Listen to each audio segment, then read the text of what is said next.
ബിസ്മില്ലാഹിർ-റഹ്മാനിർ-റഹീം. അല്ലാഹുമ്മ സ്വല്ലി അലാ സയ്യിദിനാ മൗലാനാ മുഹമ്മദ് സാഹിബി താജ് വൽ മിഹ്റാജ് വൽ ബുറാഖി വൽ അലം ദാഫിഉൽ ബലായി വൽ വബായി വൽ ഖഅത്തി വൽ മർളി വൽ അലം ഇസ്മുഹു മക്തൂബും മർഫൂഹും മഷ്ഫൂഹും മൻകൂസും ലൗഹി വൽ കലം സയ്യിദുൽ അറബി വൽ അജം ഇസ്മുഹു മുഖദ്ദസും മുഹത്തറും മുതഹറും മുനവ്വറും ഫിൽ ബൈത്തി വൽ. കഥയുടെ പേര് മക്കയിലെ ആ വസന്തം, മുഹമ്മദ് നബിയുടെയും ഖദീജ ബീവിയുടെയും പ്രണയകഥ. മക്കയുടെ മണലാരണ്യത്തിൽ വസന്തം വിരിഞ്ഞ കാലം. ലോകത്തിന് മാതൃകയായ ഒരു പ്രണയകഥ തുടങ്ങുന്നത് മക്കയിലെ പ്രമുഖ കച്ചവടക്കാരിയായ ഖദീജ ബീവിയിലൂടെയാണ്. ബുദ്ധിമതിയും സ്വഭാവമഹിമയുള്ളവളും ആയ ഖദീജ ബീവി താഹിറ, പരിശുദ്ധയായവൾ എന്നാണ് അറിയപ്പെട്ടിരുന്നത്. ഖദീജ ബീവിക്ക് തന്റെ കച്ചവട സംഘത്തെ നയിക്കാൻ വിശ്വസ്തനായ ഒരാളെ ആവശ്യമായിരുന്നു. അൽഹമീനെ കാണുന്നു ഗൗരവത്തിൽ. അങ്ങനെയാണ് മക്കക്കാർ അൽഹമീൻ, വിശ്വസ്തൻ എന്ന് വിളിച്ചിരുന്ന മുഹമ്മദ് നബിയെക്കുറിച്ച് അവർ കേൾക്കുന്നത്. നബിയുടെ സത്യസന്ധതയും സ്വഭാവശുദ്ധിയും ഖദീജ ബീവിയെ വല്ലാതെ ആകർഷിച്ചു. കച്ചവടത്തിനായി സിറിയയിലേക്ക് പോയ മുഹമ്മദ് നബിയുടെ കൂടെ തന്റെ സഹായിയായ മൈസറയെ അവർ അയച്ചു. തിരിച്ചുവന്ന മൈസറ പറഞ്ഞ കാര്യങ്ങൾ കേട്ട് ഖദീജ ബീവി അത്ഭുതപ്പെട്ടു. മുഹമ്മദ് യുടെ പെരുമാറ്റവും സത്യസന്ധതയും അത്രമേൽ മഹത്തരമായിരുന്നു. പ്രണയവും വിവാഹാലോചനയും വൈകാരികമായി. ആ മഹത്തായ വ്യക്തിത്വത്തോട് ഖദീജ ബീവിയുടെ ഉള്ളിൽ ആരാധനയും സ്നേഹവും തോന്നിത്തുടങ്ങി. തന്നേക്കാൾ 15 വയസ്സ് കുറവായിരുന്നിട്ടും ലോകത്തിലെ ഏറ്റവും നല്ല മനുഷ്യൻ തന്റെ ജീവിത പങ്കാളിയാകണമെന്ന് അവർ ആഗ്രഹിച്ചു.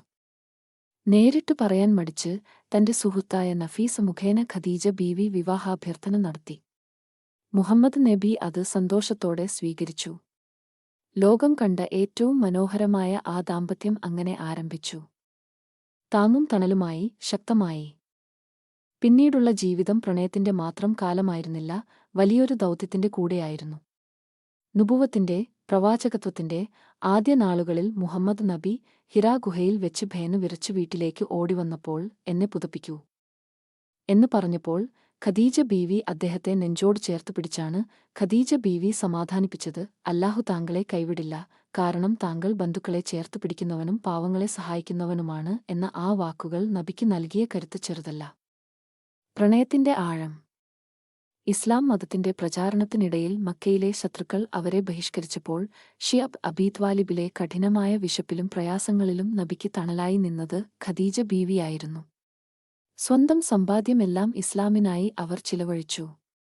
അവസാനം ആ പ്രിയപ്പെട്ട ഭാര്യയെ ഈ ലോകത്തോട് വിട പറഞ്ഞപ്പോൾ മുഹമ്മദ് നബി വല്ലാതെ തളർന്നുപോയി.